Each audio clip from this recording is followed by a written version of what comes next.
This is Second Life, a bizarre online universe inhabited by the computer-generated avatars of more than 7 million real people.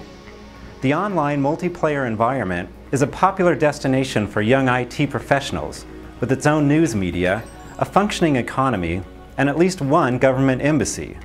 And as of a few months ago, it also includes a virtual recruiting office for Missouri State IT jobs. I'm Steve Towns, editor of Government Technology magazine.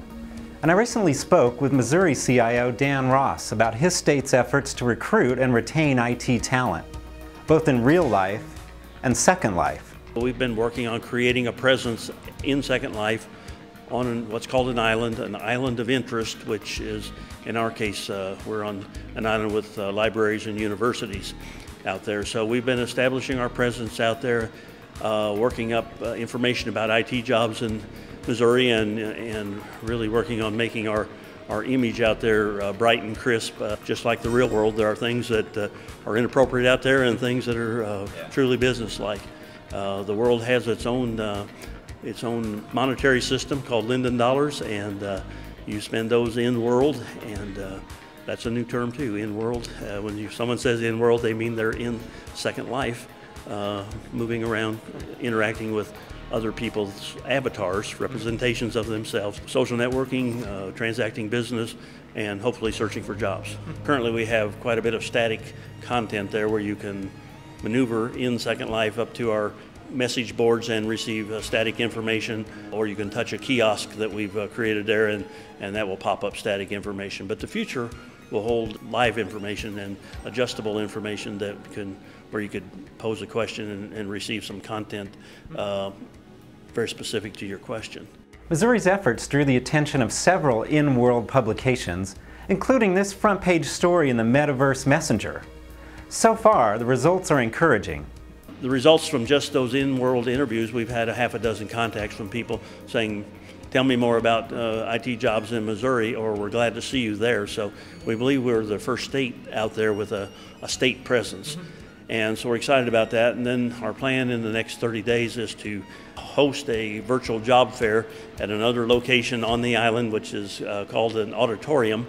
And there we'll meet in interactive fashion.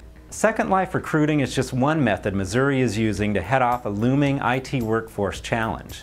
A recent NASCIO report said state IT shops could lose 27% of their workforces to retirement on average within 5 years.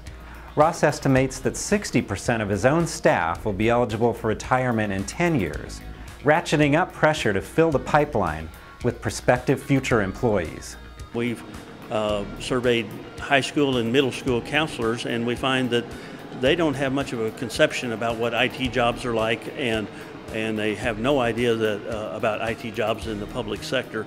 And I'm not sure it's just IT jobs. I think it's public sector work they don't know much about. So we'll load them on a bus and we'll feed them lunch, and we'll explain to them that in government we'll hand you the steering wheel very early in your career. We'll put you on our most important mission critical projects, high visibility projects that really deliver to the customer. So we'll wow them with our statistics about the shortage of people going in the pipeline and the monstrous increase in demand for IT jobs.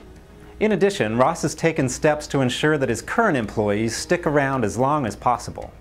We provide continuous education learning, whether it's pursuit of a formal degree or very specific technical training to increase or build on the skill sets that our folks have. And then we're trying to establish a corporate culture of having fun out there, and whether that's a bowling tournament or a golf tournament or loading everyone on a bus and going to a Cardinals ball game, we're going to continue to do those because those have had a good return as well. With looming retirements and growing competition for IT talent, Ross says states need to investigate multiple workforce solutions. Just how big of a dent will this Second Life recruiting kiosk make in Missouri's workforce requirements? Only time will tell. Meanwhile, it's not costing Ross much to find out. He says Missouri spent about $4 to establish its virtual recruiting presence, making any response from job seekers a pretty good return on investment. For GTTV, I'm Steve Towns.